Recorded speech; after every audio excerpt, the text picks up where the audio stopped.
ലോകത്തിന്റെ പല ഭാഗത്തായി അടുത്തിടെ അരങ്ങേറിയത് തീവ്രമായ നയതന്ത്ര നീക്കങ്ങളുടെയും സാമ്പത്തിക ഞെട്ടലുകളുടെയും ആക്രമണങ്ങളുടെയും ഒരു പരമ്പരയാണ്. ഒരു വശത്ത് പ്രധാനമന്ത്രി നരേന്ദ്രമോദിയുടെ ത്രിരാഷ്ട്ര സന്ദർശനം ഇന്ത്യയുടെ ജിയോ പൊളിറ്റിക്കൽ സ്വാധീനം വർദ്ധിപ്പിക്കുമ്പോൾ അതേസമയം ഇന്ത്യ-US ചർച്ചകൾ നീണ്ടതിനെ തുടർന്ന് രൂപയുടെ മൂല്യം ചരിത്രപരമായ താഴ്ചയിലെത്തി. യുദ്ധമുഖത്ത് യുക്രൈൻ നേറ്റോ മോഹം ഉപേക്ഷിക്കാൻ തയ്യാറായതോടെ സമാധാന ചർച്ചകളിൽ ഒരു പുതിയ വഴിത്തിരിവ് ഉണ്ടായിരിക്കുന്നു. എന്നാൽ പശ്ചിമേഷ്യയിൽ ഇറാൻ ഹിസ്ബുള്ള സഖ്യം പ്രഖ്യാപിച്ച പിന്തുണ ഇസ്രായേൽ അതിർത്തിയിൽ വീണ്ടും സംഘർഷ ഭീഷണി ഉയർത്തുകയാണ്. ഇതിനെല്ലാം പുറമെ ഓസ്ട്രേലിയയിലെ ബോണ്ടി ബീച്ചിൽ നടന്ന ഭീകരാക്രമണത്തിൽ ആക്രമണകാരികളും അവരെ തടഞ്ഞ ധീരനായ രക്ഷകനും ഒരേ സമുദായത്തിൽപ്പെട്ടവരായിരുന്നുവെന്ന വൈരുദ്ധ്യം ലോകത്തെ ചിന്തിപ്പിക്കുകയാണ്. ഈ നിർണായക വാർത്തകളുടെ പ്രത്യാഘാതങ്ങൾ എന്തായിരിക്കും പരിശോധിക്കാം. വെൽക്കം ടു ലൂക്ക.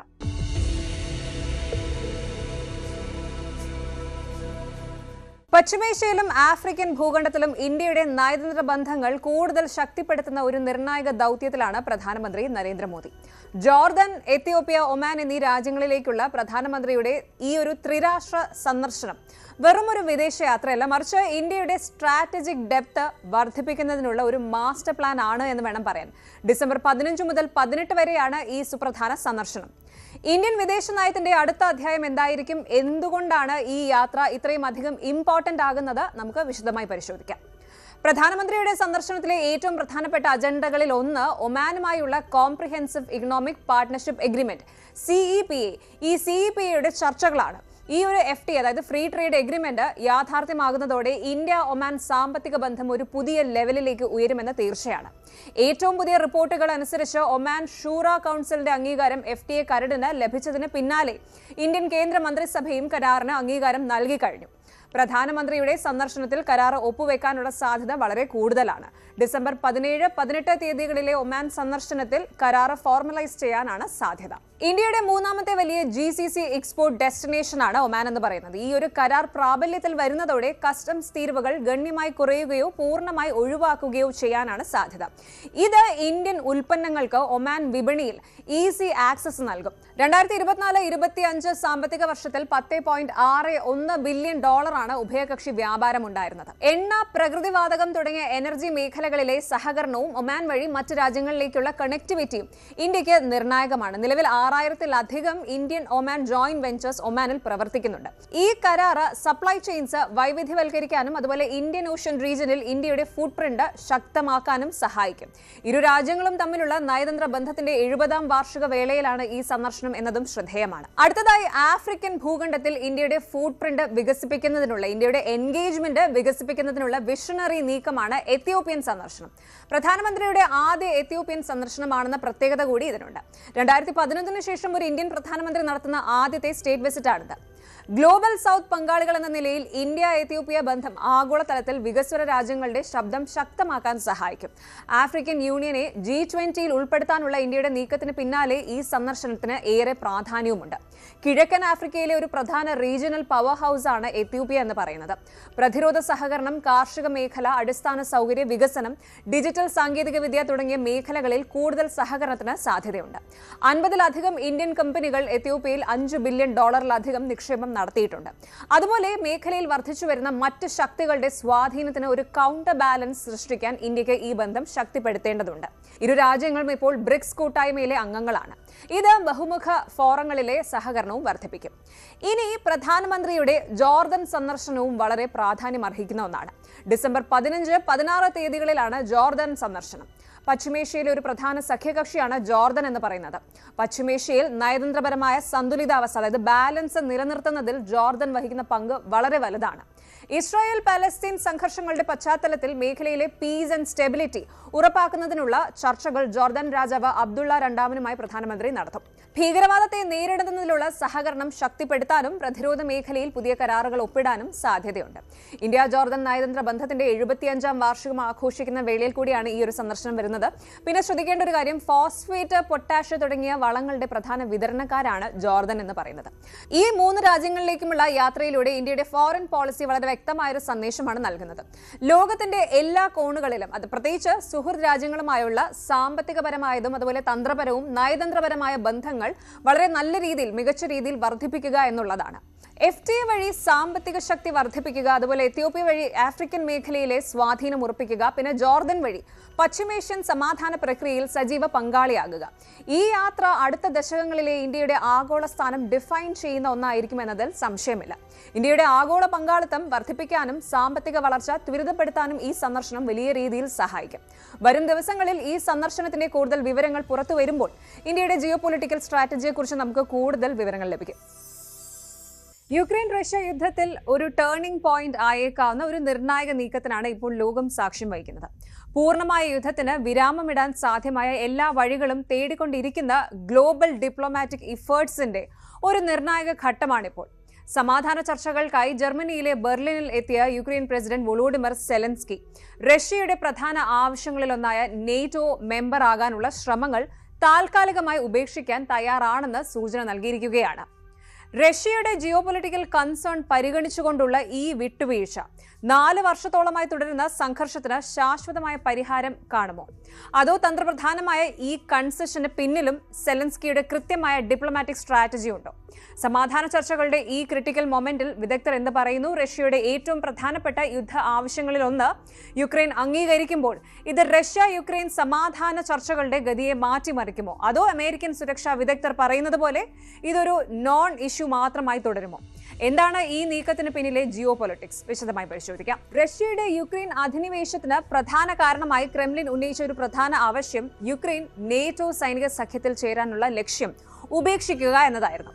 ഏറ്റവും പുതിയ റിപ്പോർട്ടുകൾ അനുസരിച്ച് ബെർലിനിലെ ചർച്ചകൾക്ക് മുന്നോടിയായി സെലൻസ്കി തങ്ങളുടെ ദീർഘകാലമായുള്ള ആഗ്രഹം ഉപേക്ഷിക്കാൻ തയ്യാറാണെന്ന സൂചന നൽകിയിരിക്കുകയാണ്. ഇനി ഇങ്ങനെ ഒരു വിട്ടുവീഴ്ചയുടെ ആവശ്യം എന്താണ് എന്നുള്ള ചോദ്യമാണ്. നേറ്റോ അംഗത്വം ഉപേക്ഷിക്കുന്നതിന് പകരമായി യുക്രൈന് നിയമപരമായ പരിരക്ഷയുള്ള സുരക്ഷാ ഗ്യാരണ്ടികൾ ലഭിക്കണമെന്നാണ് സെലൻസ്കി ആവശ്യപ്പെടുന്നത്. ഇത് അമേരിക്കയിൽ നിന്നും അതുപോലെ യൂറോപ്യൻ രാജ്യങ്ങളിൽ നിന്നും ലഭിക്കണമെന്നും പറയുന്നുണ്ട്. കൃത്യമായി പറഞ്ഞാൽ ആർട്ടിക്കിൾ 5 സമാനമായ ഗ്യാരണ്ടികളാണ്. അതായത് നേറ്റോ സഖ്യത്തിലെ ആർട്ടിക്കിൾ 5 സമാനമായ സുരക്ഷാ ഉറപ്പുകളാണ് യുക്രൈൻ ആവശ്യപ്പെടുന്നത്. അതായത് ഒരു രാജ്യത്തെ ആക്രമിച്ചാൽ അത് സഖ്യത്തിലെ എല്ലാവരെയും ആക്രമിക്കുന്നതിന് തുല്യമായി കണക്കാക്കുന്ന പ്രതിരോധ ഉടമ്പടി. US കോൺഗ്രസിന്റെ പിന്തുണയോടെ നിയമപരമായി ഇത് ഉറപ്പാക്കണമെന്നും അദ്ദേഹം ആവശ്യപ്പെടുന്നു. നേറ്റോയിൽ ചേരാനുള്ള യുക്രൈന്റെ ആഗ്രഹത്തിന് ചില യൂറോപ്യൻ US പങ്കാളികൾ പിന്തുണ നൽകിയില്ലെന്ന് സെലൻസ്കി തുറന്നു സമ്മതിച്ചു. അതുകൊണ്ട് തന്നെ ഈ നീക്കം തങ്ങളുടെ ഭാഗത്തു നിന്നുള്ള ഒരു കോംപ്രമൈസ് ആണെന്നും അദ്ദേഹം കൂട്ടിച്ചേർത്തു. ഭാവിയിൽ റഷ്യയുടെ മറ്റൊരു അധിനിവേശം തടയാനുള്ള ഒരു അവസരമാണിതെന്നും അദ്ദേഹം കൂട്ടിച്ചേർത്തു. US പ്രസിഡന്റ് ഡൊണാൾഡ് ട്രംപിന്റെ പ്രത്യേക ദൂതൻ സ്റ്റീവ് വിറ്റ്കോഫ്, ഉപദേഷ്ടാവ് ജെയ്റഡ് കുഷ്നർ എന്നിവരുമായിട്ടാണ് സെലൻസ്കി ബെർലിനിൽ കൂടിക്കാഴ്ച നടത്തുന്നത്. യൂറോപ്പിലെ മറ്റ് നേതാക്കളും ഈ ചർച്ചയുടെ ഭാഗമാകും. സമാധാനത്തിന് വേണ്ടി നേറ്റോ ലക്ഷ്യം ഉപേക്ഷിക്കാൻ തയ്യാറാണെങ്കിലും റഷ്യയ്ക്ക് പ്രദേശങ്ങൾ വിട്ടുകൊടുക്കാനുള്ള US നിർദ്ദേശങ്ങളെ സെലൻസ്കി ശക്തമായി എതിർക്കുന്നുണ്ട്. കിഴക്കൻ ഡൊണറ്റ്സ്ക് മേഖലയിലെ ചില ഭാഗങ്ങളിൽ നിന്ന് യുക്രൈൻ സൈന്യം പിന്മാറാനുള്ള ആവശ്യം അദ്ദേഹം സാധ്യമല്ല എന്ന് പറഞ്ഞ് തള്ളി. നിലവിലെ ഫ്രണ്ട് ലൈനിൽ വെടിനിർത്തൽ പ്രഖ്യാപിക്കണം എന്നതാണ് യുക്രൈനിന്റെ മറ്റൊരാവശ്യം. ഇത് ഒരു ഫെയർ ഓപ്ഷൻ ആണെന്ന് അദ്ദേഹം സമ്മതിക്കുന്നു. ഇനി സംഭവത്തിലെ റഷ്യൻ നിലപാടാണ്. യുക്രൈൻ അവരുടെ നേറ്റോ ആംബിഷൻ ഉപേക്ഷിക്കുന്നതിനൊപ്പം പിടിച്ചെടുത്ത പ്രദേശങ്ങളിൽ നിന്ന് സൈന്യത്തെ പിൻവലിക്കണമെന്നും റഷ്യ ആവശ്യപ്പെടുന്നുണ്ട്. ഈ ചർച്ചകളിൽ തങ്ങൾക്ക് ശക്തമായ എതിർപ്പുണ്ടെന്ന് റഷ്യൻ വൃത്തങ്ങൾ സൂചിപ്പിച്ചു. യുക്രൈൻ നേറ്റോ ലക്ഷ്യം ഉപേക്ഷിക്കുന്നത് ചർച്ചകളിൽ കാര്യമായ സ്വാധീനം ചെലുത്തുമോ എന്നതിൽ സുരക്ഷാ വിദഗ്ധർക്കിടയിൽ ഭിന്നാഭിപ്രായമുണ്ട്. ശരിക്കും കേറ്റോ ഇൻസ്റ്റിറ്റ്യൂട്ട് അടക്കമുള്ള പ്രമുഖ ഗവേഷണ സ്ഥാപനങ്ങളിലെ വിദഗ്ധർ ചൂണ്ടിക്കാട്ടുന്നത് യുക്രൈനിന്റെ നേറ്റോ അംഗത്വം ഒരുപാട് കാലമായി പ്രായോഗികമല്ലാത്ത ഒരു വിഷയമാണ് എന്നാണ്. അതുകൊണ്ട് തന്നെ ഈ ഒരു നീക്കം ചർച്ചകളുടെ ഗതി നിർണായകമായി മാറ്റിമറിക്കാൻ സാധ്യതയില്ല എന്നും അവർ പറയുന്നു. ഇത് വെറും ആഭ്യന്തര പ്രേക്ഷകരെയും അതുപോലെ അന്തർദേശീയ സമൂഹത്തെയും തൃപ്തിപ്പെടുത്താനായി നടത്തുന്ന ഒരു പ്രതീകാത്മകമായ പ്രഖ്യാപനം എന്നാണ് അവരുടെ വിലയിരുത്തൽ. എന്നാൽ മുൻ ഫോറിൻ പോളിസി അഡ്വൈസേഴ്സ് ഉൾപ്പെടെയുള്ള ഒരു വിഭാഗം വിദഗ്ധർ ഈ നീക്കത്തെ നിർണായകവും സുപ്രധാനവുമായ ഒരു വിട്ടുവീഴ്ചയായിട്ടാണ് കാണുന്നത്. സമാധാനത്തിനായി യുക്രൈൻ ഇത്ര വലിയ വിട്ടുവീഴ്ചകൾക്ക് തയ്യാറാകുമ്പോൾ അതിന് പകരമായി റഷ്യയും അനുരഞ്ജനങ്ങൾ, അതായത് കൺസെഷൻസിന് തയ്യാറാകേണ്ടി വരും എന്നൊരു ഡിപ്ലോമാറ്റിക് പ്രഷർ സൃഷ്ടിക്കാൻ ഇത് സെലൻസ്കിയെ സഹായിക്കുമെന്നും അവർ വിലയിരുത്തുന്നു. ബുഡാപെസ്റ്റ് മെമ്മോറാണ്ടം പോലുള്ള മുൻ കരാറുകൾ റഷ്യ ലംഘിച്ചതിന്റെ കൈപ്പേറിയ ഓർമ്മ യുക്രൈനുണ്ട്. അതുകൊണ്ട് വെറും വാക്കുകളിലല്ല, ഹാർഡ് സെക്യൂരിറ്റി ഗ്യാരണ്ടീസിലാണ് അവരുടെ പ്രതീക്ഷ. യുക്രൈൻ നേറ്റോ മോഹം ഉപേക്ഷിക്കാൻ തയ്യാറായത് ഒരു മേജർ ജിയോ പൊളിറ്റിക്കൽ ഡെവലപ്മെന്റ് തന്നെയാണ്. ഇത് റഷ്യയ്ക്ക് ഒരു പ്രതീകാത്മകമായ വിക്ടറി ആണെങ്കിലും നിയമപരമായി ബാധ്യതയുള്ള സുരക്ഷാ ഉറപ്പുകൾ നേടിയെടുക്കാനുള്ള സെലൻസ്കിയുടെ ഈ ഒരു തന്ത്രം യുക്രൈനെ വീണ്ടും ഒരു ആക്രമണ ഭീഷണിയിൽ നിന്ന് രക്ഷിക്കാൻ എത്രത്തോളം ഫലപ്രദമാകുമെന്ന് നമുക്ക് കണ്ടറിയേണ്ടതുണ്ട്. ഈ ചർച്ചകൾ യൂറോപ്പിന്റെ സമീപകാല ചരിത്രത്തിലെ ഏറ്റവും ക്രിട്ടിക്കൽ മൊമെന്റ് ആണ് എന്ന് വേണം പറയാൻ. ഈ നീണ്ട യുദ്ധഭൂമിയിൽ സമാധാനത്തിന്റെ വെളിച്ചമെത്തുമോ? ലോകം ആകാംക്ഷയോടെ കാത്തിരിക്കുകയാണ്. ഇന്ത്യൻ സമ്പദ് വ്യവസ്ഥയെ സംബന്ധിച്ചിടത്തോളം നിലവിൽ ഏറ്റവും ചാലഞ്ചിങ് ആയ ഒരു ഘട്ടത്തിലൂടെയാണ് രൂപയുടെ വിനിമയ നിരക്ക് കടന്നുപോകുന്നത്. അമേരിക്കൻ ഡോളറിനെതിരെ രൂപയുടെ മൂല്യം റെക്കോർഡ് നിലയിൽ താഴ്ചയിലെത്തിയിരിക്കുകയാണ്. ഈ വീഴ്ചയ്ക്ക് പിന്നിൽ പല കാരണങ്ങളുണ്ടെങ്കിലും ഇന്ത്യ യു എസ് വ്യാപാര ചർച്ചകൾ നീണ്ടുപോയതാണ് ഇത്ര പെട്ടെന്നുള്ള ഒരു ട്രിഗറായിട്ട് സാമ്പത്തിക വിദഗ്ധർ ചൂണ്ടിക്കാട്ടുന്നത്. രൂപയുടെ മൂല്യത്തകർച്ച തടയാനായി റിസർവ് ബാങ്ക് ഓഫ് ഇന്ത്യ ഇടപെടലുകൾ നടത്തിയിട്ടുണ്ട്. എന്തുകൊണ്ടാണ് രൂപ ഇത്രയും അധികം ദുർബലമായത്? ഈ സാമ്പത്തിക അസ്ഥിരത നമ്മുടെ ഇന്ത്യൻ വിപണിയെ എങ്ങനെ ബാധിക്കും? ഏറ്റവും പ്രധാനമായി ഈ മാറ്റങ്ങൾ ഒരു സാധാരണ പൗരന്റെ പോക്കറ്റിനെ എങ്ങനെയാണ് തകർക്കുക? ഏറ്റവും പുതിയ വിവരങ്ങൾ ഉൾപ്പെടുത്തിക്കൊണ്ട് നമുക്ക് അതിന്റെ ഇമ്പാക്ട് വിശദമായി പരിശോധിക്കാം. അമേരിക്കൻ ഡോളറിനെതിരെ രൂപയുടെ മൂല്യം ചരിത്രത്തിലെ തന്നെ ഏറ്റവും താഴ്ന്ന നിലവാരമായ 84.50 വരെയാണ് ഒരു ഘട്ടത്തിൽ രേഖപ്പെടുത്തിയത്. രൂപയുടെ മൂല്യം താഴാനുള്ള പ്രധാന കാരണങ്ങൾ ഒന്ന് ആദ്യം നോക്കാം. ആദ്യം തന്നെ ഇന്ത്യ യു എസ് വ്യാപാര ചർച്ചകളിലെ തടസ്സമാണ്. ഇന്ത്യയും അമേരിക്കയും തമ്മിലുള്ള ഫ്രീ ട്രേഡ് എഗ്രിമെന്റ് FTA സംബന്ധിച്ച നിർണായക ചർച്ചകൾ വീണ്ടും വൈകി. ഇരു രാജ്യങ്ങളും തമ്മിൽ സുപ്രധാന ഡീൽ ഉണ്ടാകുമെന്ന പ്രതീക്ഷയിൽ വിദേശ നിക്ഷേപകർ ഇന്ത്യൻ വിപണിയിൽ താൽക്കാലികമായി നിക്ഷേപം വർദ്ധിപ്പിച്ചിരുന്നു. എന്നാൽ ചർച്ചകൾ പ്രതീക്ഷിച്ചതിലും വൈകിയതോടെ നിക്ഷേപകരുടെ മനോഭാവം പ്രതികൂലമായി മാറുകയും ചെയ്തു. ഇതോടെ വിദേശ സ്ഥാപന നിക്ഷേപകർ കൂട്ടത്തോടെ തങ്ങളുടെ നിക്ഷേപം വിഡ്രോ ചെയ്യാനും തുടങ്ങി. ഇത് രാജ്യത്ത് നിന്ന് പുറത്തേക്ക് പോകുന്ന ഡോളറിന്റെ ഒഴുക്ക് ഗണ്യമായി വർദ്ധിപ്പിക്കുകയും രൂപയ്ക്ക് മേൽ സമ്മർദ്ദമുണ്ടാക്കുകയും ചെയ്തു. അടുത്തതായി ആഗോളതലത്തിൽ US ഫെഡറൽ റിസർവ് പലിശ നിരക്കുകൾ ഉയർത്താനുള്ള സാധ്യത നിലനിൽക്കുന്നതിനാൽ ഡോളർ സ്ട്രോങ് ആയി തുടരുകയാണ്. ഡോളറിനുള്ള ഈ ഡിമാൻഡ് മറ്റ് കറൻസികളുടെ പ്രത്യേകിച്ച് രൂപയുടെ മൂല്യം കുറയ്ക്കുന്നു. ഇന്ത്യയുടെ പ്രധാന ഇറക്കുമതി ഉൽപ്പന്നം ക്രൂഡ് ഓയിലാണ്. ഗ്ലോബൽ മാർക്കറ്റിൽ എണ്ണവില വർദ്ധിക്കുമ്പോൾ അത് വാങ്ങുന്നതിനായി ഇന്ത്യക്ക് കൂടുതൽ ഡോളർ വിപണിയിൽ നിന്ന് കണ്ടെത്തേണ്ടി വരുന്നു. ഇത് ഡോളറിനുള്ള ഡിമാൻഡ് വർദ്ധിപ്പിക്കുകയും രൂപയുടെ മൂല്യം താഴാൻ കാരണമാവുകയും ചെയ്യുന്നു. രൂപയുടെ മൂല്യം കുത്തനെ ഇടിയുന്നത് തടയാൻ റിസർവ് ബാങ്ക് ഓഫ് ഇന്ത്യ ശക്തമായ ഇടപെടലുകൾ നടത്തിയിരുന്നു. തുടർച്ചയായി തന്നെ RBI വിപണിയിൽ നേരിട്ട് ഡോളറുകൾ വിൽക്കുകയാണ് ചെയ്തത്. ഫോറക്സ് റിസർവ്സിൽ നിന്ന് ഡോളർ വിപണിയിലേക്ക് എത്തുമ്പോൾ ഡോളറിന്റെ സപ്ലൈ വർദ്ധിക്കുന്നു. ഇത് ഡോളറിന്റെ വിലക്കയറ്റം നിയന്ത്രിക്കുകയും അതുപോലെ രൂപയുടെ മൂല്യം ഒരു പരിധിവരെ ബാലൻസ് ചെയ്യുകയും ചെയ്തു. RBIയുടെ ഈ ഇടപെടൽ കാരണം രൂപയ്ക്ക് 84.50 എന്ന റെക്കോർഡ് താഴ്ചയിൽ നിന്ന് അല്പം മെച്ചപ്പെട്ട് 84.25 എന്ന നിലയിലേക്ക് തിരിച്ചെത്താൻ സാധിച്ചു. ഇത് കുത്തനെയുള്ള ഒരു വീഴ്ച ഒഴിവാക്കാൻ സഹായിച്ചു എന്ന് വേണം പറയാൻ. വിപണിയിലെ ഈ ഒരു ഇംബാലൻസ് അസ്ഥിരത അവസ്ഥ ലഘൂകരിക്കുന്നതിനും രൂപയെ സംരക്ഷിക്കുന്നതിനും റിസർവ് ബാങ്ക് പ്രതിജ്ഞാബദ്ധരാണ് എന്ന് ഉറപ്പുവരുത്തുന്ന ഒരു ശക്തമായ സൂചനയാണ് ഈ ഒരു ഇടപെടൽ നൽകുന്നത്. ഇനിയുള്ള ചോദ്യം ഇതാണ്: ആർക്കൊക്കെയാണ് ഇതിന്റെ പ്രത്യാഘാതങ്ങൾ ഉണ്ടാകുന്നത് എന്നുള്ളതാണ്. രൂപയുടെ മൂല്യത്തകർച്ച ഇന്ത്യൻ സമ്പദ് വ്യവസ്ഥയുടെ വിവിധ മേഖലകളെ നേരിട്ട് ബാധിക്കും. ഒന്നാമതായിട്ട് ഇറക്കുമതി, അതായത് പെട്രോൾ, ഡീസൽ, ഇലക്ട്രോണിക് ഉപകരണങ്ങൾ, കമ്പ്യൂട്ടർ ചിപ്പുകൾ തുടങ്ങിയ ഇറക്കുമതി ചെയ്യുന്ന എല്ലാ സാധനങ്ങൾക്കും വില കൂടും. ഇത് രാജ്യത്തെ ഇൻഫ്ലേഷൻ, അതായത് പണപ്പെരുപ്പം വർദ്ധിപ്പിക്കും. അടുത്തത് വിദ്യാഭ്യാസം, യാത്ര, അതായത് വിദേശത്ത് പഠിക്കുന്ന വിദ്യാർത്ഥികൾക്കും വിദേശ യാത്ര നടത്തുന്നവർക്കും കൂടുതൽ പണം മുടക്കേണ്ടി വരും.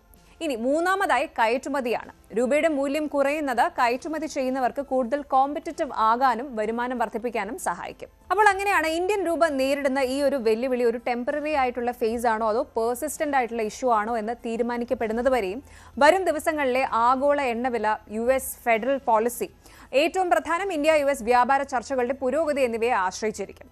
വിപണിയുടെ കോൺഫിഡൻസ് നിലനിർത്താനും രൂപയെ ശക്തിപ്പെടുത്താനും RBI തുടർന്നും വിജിലന്റ് ആയിരിക്കുമെന്നതിൽ സംശയമില്ല.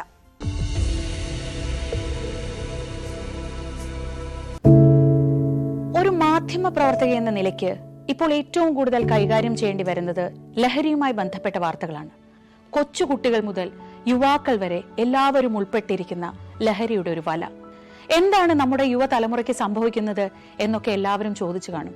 പക്ഷേ അവരുടെ പ്രശ്നങ്ങളെ, അത് കുട്ടികൾ മുതൽ യുവാക്കൾ വരെ, അവരുടെ പ്രശ്നങ്ങളെ കേൾക്കുന്നതിന്, മനസ്സിലാക്കുന്നതിന്, ഒരു പരിഹാരം പറയുന്നതിന് മുതിർന്നവരായ നമുക്ക് എത്രമാത്രം കഴിയുന്നുണ്ട്?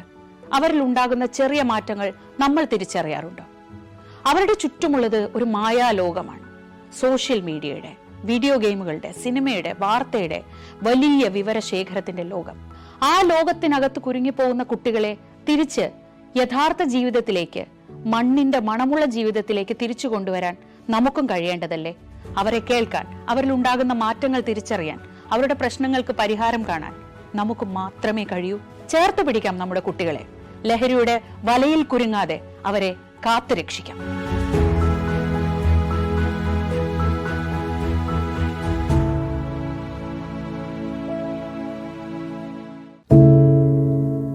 എന്തു പറ്റി നമ്മുടെ നാടിന് എന്ന് ചോദിച്ചു പോകുന്ന കാര്യങ്ങളാണ് ഇപ്പോൾ സംഭവിക്കുന്നത്. എന്തൊക്കെയാണ് നമ്മുടെ യുവതലമുറ തെരുവുകളിൽ കാട്ടിക്കൂട്ടുന്നത്? കൊല്ലാൻ പോലും മടികാട്ടാത്ത ഇവർ സ്വബോധത്താൽ ഇങ്ങനെയൊന്നും ചെയ്യില്ല. നാടിന്റെ അഭിമാനമായി വളരേണ്ട യുവത്വത്തെ ഇങ്ങനെ പോകാൻ അനുവദിച്ചുകൂടാ. നമ്മൾ ഓരോരുത്തരും മാതാപിതാക്കൾ കൂടിയാണ്. നേർവഴിക്ക് നടത്താൻ, തെറ്റുകൾ പറഞ്ഞു മനസ്സിലാക്കാൻ നമുക്ക് കഴിയണം. ഇപ്പോഴത്തെ അക്രമ സംഭവങ്ങളിൽ 99% ലഹരിയുടെ, പ്രത്യേകിച്ച് ഗുരുതരമായ ആരോഗ്യ പ്രശ്നങ്ങളിലേക്ക് കൊണ്ടുവന്നെത്തിക്കുന്ന ഡ്രഗ്സിന്റെ ഉപയോഗമുണ്ടെന്ന് മനസ്സിലാക്കിയിട്ടുണ്ട്. ഇത് നിസ്സാരമല്ല. കണ്ടില്ലെന്ന് നടിക്കാൻ ആർക്കുമാവില്ല. ജീവിതം ഒട്ടേറെ ബാക്കിയുണ്ടെന്ന് യുവതലമുറ മനസ്സിലാക്കണം. സ്നേഹിക്കാൻ, സർഗാത്മകത, ലഹരിയുടെ സഹായമില്ലാതെ വളർത്താൻ അവർക്ക് കഴിയണം. നിയമത്തിന്റെ ശക്തി അവരെ ബോധ്യപ്പെടുത്തണം. Say no to drugs, a big yes to life.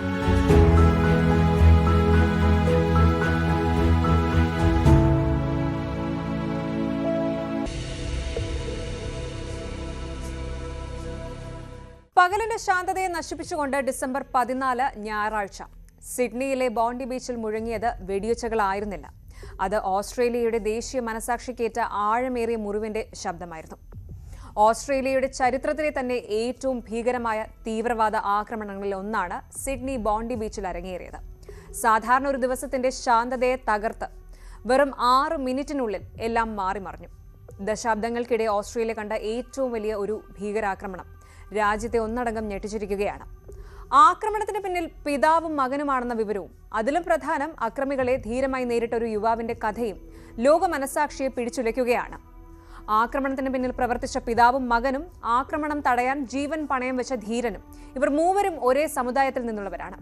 വിശ്വാസത്തെ മറയാക്കി വെറുപ്പ് പടർത്തിയവരെക്കുറിച്ചും അതേ വിശ്വാസത്തിന്റെ മാനുഷിക മൂല്യങ്ങൾ ഉയർത്തിപ്പിടിച്ച ഹീറോയെക്കുറിച്ചും അതാണ് ഇന്ന് ലോകം ചർച്ച ചെയ്യുന്നത്. ആരാണ് സജിദ് അക്രവും നവീദ് അക്രവും? ജീവൻ പണയം വെച്ച് പ്രതിരോധിച്ച അഹമ്മദ് ആരാണ്? പരിശോധിക്കാം. ഡിസംബർ 14 ഞായറാഴ്ച ഉച്ചയ്ക്ക് ശേഷമാണ് ബോണ്ടി ബീച്ചിനെ കണ്ണീരിലാഴ്ത്തിയ സംഭവം നടക്കുന്നത്.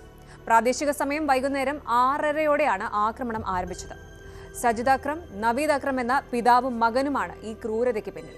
ഇവരുടെ കയ്യിൽ അത്യാധുനിക റൈഫിളുകൾ ഉണ്ടായിരുന്നു. യാതൊരു പ്രകോപനവുമില്ലാതെ ഇവർ കടൽ തീരത്തേക്കും സമീപത്തെ കഫേകളിലേക്കും മുൻപിൻ നോക്കാതെ തുടരെ വെടിയുതിർത്തു. പിന്നാലെ ആളുകൾ ചിതറി ഓടുകയും രക്ഷപ്പെടാൻ ശ്രമിക്കുകയും ചെയ്തു.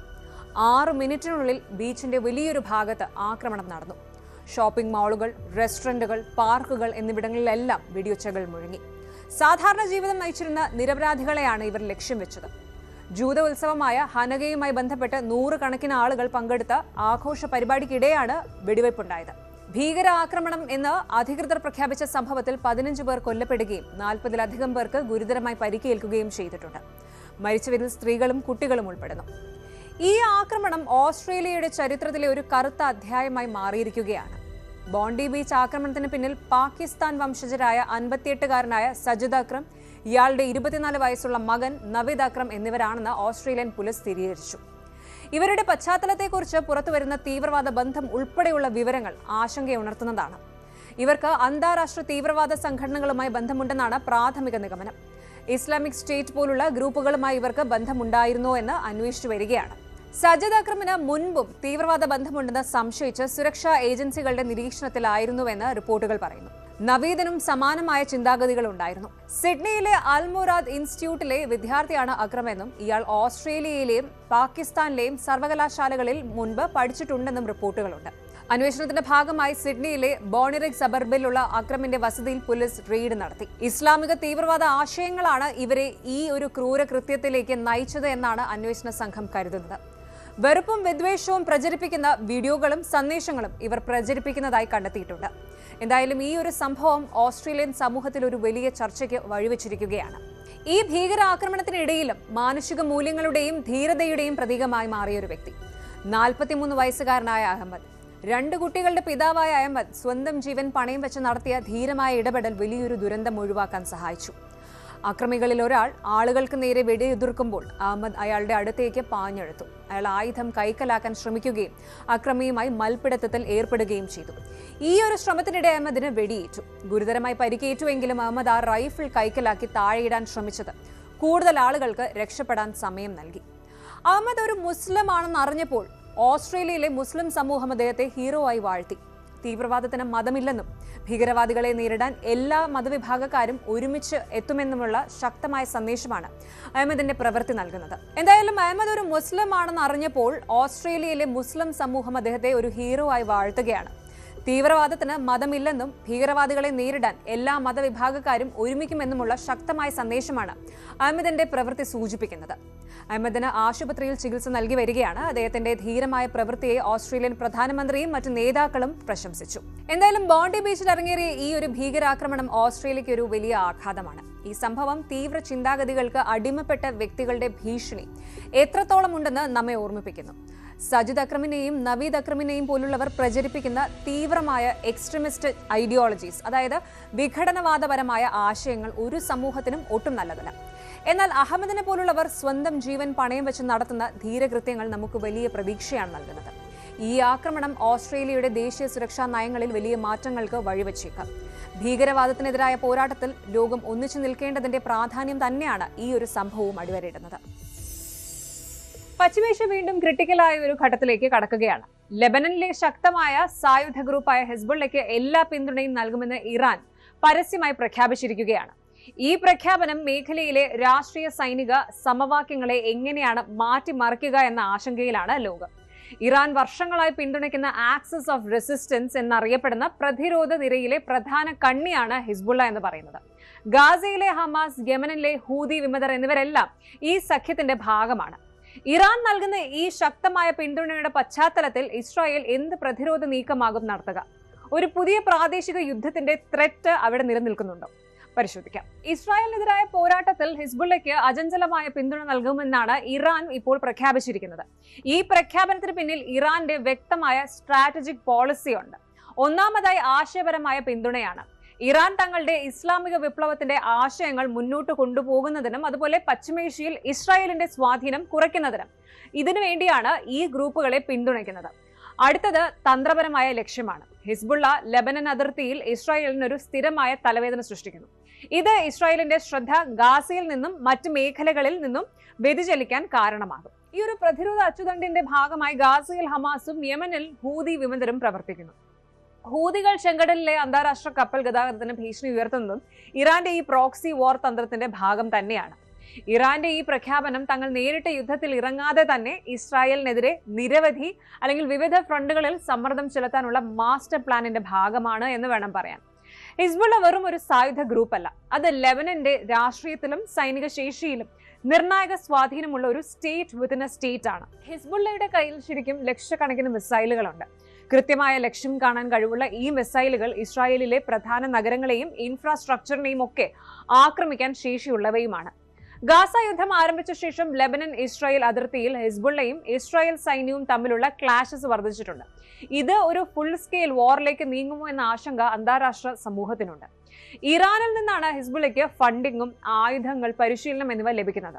ഇറാന്റെ ഏറ്റവും പുതിയ പിന്തുണയോടെ ഹിസ്ബുള്ള കൂടുതൽ അഗ്രസീവായ നിലപാടുകൾ സ്വീകരിക്കാൻ സാധ്യതയുണ്ട്. ഇനി ഇതിനെക്കുറിച്ചുള്ള ഇസ്രായേലിന്റെ പ്രതികരണമാണ്. ഇറാന്റെ പ്രഖ്യാപനങ്ങളെ ഇസ്രായേൽ വളരെ ജാഗ്രതയോടെയാണ് കാണുന്നത്. പ്രധാനമന്ത്രി ബെന്യാമിൻ നെതന്യാഹുവും സൈനിക മേധാവികളും ശക്തമായ മുന്നറിയിപ്പുകൾ നൽകിയിട്ടുമുണ്ട്. ഹിസ്ബുള്ള ലെബനൻ അതിർത്തിയിൽ റെഡ് ലൈൻ ലംഘിച്ചാൽ ശക്തമായ പ്രത്യാക്രമണം ഉണ്ടാകുമെന്നും ലെബനനെ തന്നെ ലക്ഷ്യമിടുമെന്നും ഇസ്രായേൽ വ്യക്തമാക്കിയിട്ടുണ്ട്. വടക്കൻ ഇസ്രായേലിലെ അതിർത്തി പ്രദേശങ്ങളിൽ ഇസ്രായേൽ സൈന്യം അയൺ ഡോം മിസൈൽ പ്രതിരോധ സംവിധാനം ഉൾപ്പെടെയുള്ള സൈനിക വിന്യാസം സ്ട്രോങ് ആക്കിയിട്ടുണ്ട്. ഇനി US state secretary Antony Blinken ഉൾപ്പെടെയുള്ളവർ മേഖലയിലെ സംഘർഷം ഡി എസ്കലേറ്റ് ചെയ്യാൻ ശ്രമിക്കുന്നുണ്ട്. പക്ഷേ ഇറാന്റെ നിലപാട് ഈ ശ്രമങ്ങൾക്ക് തിരിച്ചടിയാവുകയാണ്. ഇറാന്റെ ഈ പ്രഖ്യാപനം പശ്ചിമേഷ്യൻ സംഘർഷത്തിന്റെ ഡൈനമിക്സ് മാറ്റുകയാണ്. ആക്സിസ് ഓഫ് റെസിസ്റ്റൻസിനെ ശക്തിപ്പെടുത്തുന്നതിലൂടെ ഇറാൻ തങ്ങളുടെ റീജിയണൽ ആയിട്ടുള്ള സ്റ്റെബിലിറ്റി ഉറപ്പിക്കാൻ ശ്രമിക്കുമ്പോൾ ഇസ്രായേൽ തങ്ങളുടെ നാഷണൽ സെക്യൂരിറ്റി സംരക്ഷിക്കാൻ ഏതറ്റം വരെയും പോകുമെന്ന നിലപാടിലാണ്. ഇങ്ങനെയൊരു ടെൻസായ സിറ്റുവേഷൻ ഒരു വലിയ പ്രാദേശിക സംഘർഷത്തിലേക്ക് നീങ്ങാതിരിക്കാൻ അന്താരാഷ്ട്ര സമൂഹത്തിന്റെ ശക്തമായ ഇന്റർവെൻഷൻ അനിവാര്യമാണ്. ഇനി ഇന്നത്തെ ചില സുപ്രധാന ഗൾഫ് വാർത്തകൾ പരിശോധിക്കാം.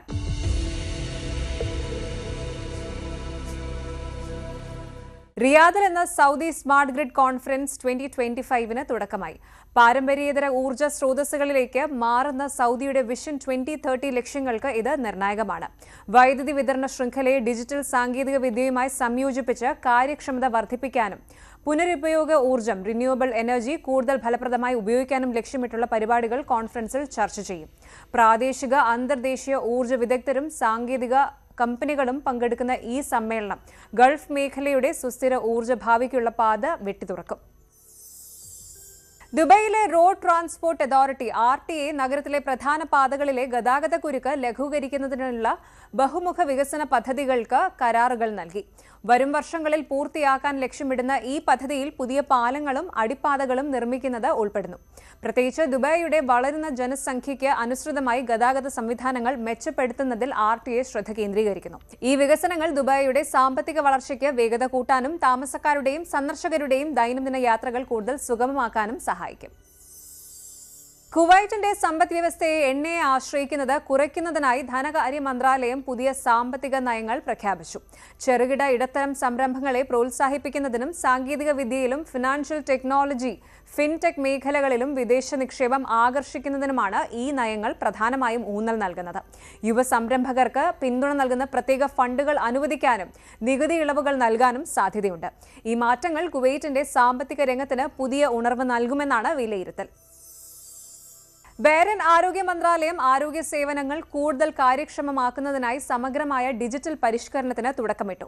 രാജ്യത്തെ എല്ലാ ആശുപത്രികളും ക്ലിനിക്കുകളും ഒരു കേന്ദ്രീകൃത ഇലക്ട്രോണിക് ഹെൽത്ത് റെക്കോർഡ് EHR സംവിധാനത്തിലേക്ക് മാറുന്നതാണ് പ്രധാന മാറ്റം.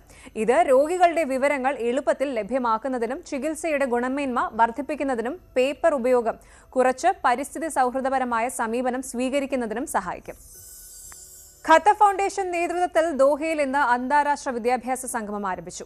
ആഗോളതലത്തിൽ വിദ്യാഭ്യാസത്തിലെ നൂതന ആശയങ്ങൾ ചർച്ച ചെയ്യുന്നതിലും ഗവേഷണ മേഖലയിൽ സഹകരണം വർദ്ധിപ്പിക്കുന്നതിനുമാണ് ഈ വേദി ലക്ഷ്യമിടുന്നത്. വിദ്യാർത്ഥികൾക്ക് അന്താരാഷ്ട്ര നിലവാരമുള്ള വിദ്യാഭ്യാസം ഉറപ്പുവരുത്തുന്നതിലും രാജ്യത്തെ അറിവുള്ള ഒരു സമൂഹമാക്കി മാറ്റുന്നതിലും ഖത്തർ ശ്രദ്ധ കേന്ദ്രീകരിക്കുന്നുണ്ട്. രാജ്യത്തിന്റെ ഈ നീക്കം ആഗോളതലത്തിൽ ഖത്തറിന്റെ വിദ്യാഭ്യാസ നിലവാരം ഉയർത്താൻ സഹായിക്കും. ഒമാനിലെ താമസക്കാർക്കും കെട്ടിട ഉടമകൾക്കും വലിയ ആശ്വാസം നൽകിക്കൊണ്ട് വാടക സംബന്ധമായ തർക്കങ്ങൾ വേഗത്തിൽ പരിഹരിക്കുന്നതിനായി നിയമ മന്ത്രാലയം പുതിയ ഓൺലൈൻ സംവിധാനം ഏർപ്പെടുത്തിയിരിക്കുകയാണ്. ഇത് കോടതി നടപടികൾ ലഘൂകരിക്കുന്നതിനും സമയനഷ്ടം ഒഴിവാക്കുന്നതിനും സഹായിക്കും. ഇതോടെ വാടക കരാർ രജിസ്ട്രേഷനും തർക്കപരിഹാര അപേക്ഷകളും ഓൺലൈനായി സമർപ്പിക്കാം. ഒമാൻ വിഷൻ 2040യുടെ ഭാഗമായി സർക്കാർ സേവനങ്ങൾ ഡിജിറ്റലൈസ് ചെയ്യുന്നതിലെ ഒരു സുപ്രധാന ചുവടുവയ്പ്പാണിത്. സാമ്പത്തിക വൈവിധ്യവൽക്കരണം, നൂതന സാങ്കേതിക വിദ്യയുടെ ഉപയോഗം, പൗരന്മാരുടെയും പ്രവാസികളുടെയും ജീവിത നിലവാരം മെച്ചപ്പെടുത്തുന്നതിനുള്ള അടിസ്ഥാന സൗകര്യ വികസനം, ഇവയിലൊക്കെ GCC രാജ്യങ്ങൾ ശക്തമായി മുന്നോട്ട് പോവുകയാണ്. ഭാവിയിലേക്ക് പ്രത്യാശയോടെ നോക്കുകയും ജനങ്ങൾക്ക് മികച്ച സൗകര്യങ്ങളും സുരക്ഷിതമായ ജീവിതവും നൽകുകയും ചെയ്യുന്ന ഈ രാജ്യങ്ങളുടെ വളർച്ചാ നിരക്ക് ആഗോളതലത്തിൽ ശ്രദ്ധേയവുമാണ്. ഈ മുന്നേറ്റങ്ങളൊക്കെ സ്വദേശികൾക്കും പ്രവാസികൾക്കും മെച്ചപ്പെട്ട ജീവിതം പ്രദാനം ചെയ്യുമെന്നുറപ്പാണ്. ലോകം ഇന്ന് കടന്നു പോകുന്നത് അനിശ്ചിതത്വങ്ങളുടെയും കരുണയുടെയും വിചിത്രമായൊരു സങ്കലനത്തിലൂടെയാണ് എന്ന് വേണം പറയാൻ. ഒരു വശത്ത് രൂപയുടെ തകർച്ച നമ്മുടെ സാമ്പത്തിക ഭാവിയെ ചോദ്യം ചെയ്യുമ്പോൾ, മറുവശത്ത് നയതന്ത്ര നീക്കങ്ങൾ യുദ്ധത്തിന്റെ ഗതി മാറ്റാൻ ശ്രമിക്കുന്നു. വെറുപ്പ് പടർത്തുന്നവർക്കെതിരെ മാനവികതയുടെ ഉയർന്ന മൂല്യങ്ങൾ ഉയർത്തിപ്പിടിക്കുന്ന അഹമ്മദിനെ പോലുള്ളവർ നമുക്ക് പ്രതീക്ഷ നൽകുന്നു. ഈ ജിയോ പൊളിറ്റിക്കൽ ചെസ് ഗെയിമിന്റെ അടുത്ത നീക്കങ്ങൾ ലോകത്തിന് നിർണായകമാകും. സമാധാനവും സുരക്ഷയും സ്ഥാപിക്കാനുള്ള പോരാട്ടം തുടരുകയാണ്. Good night.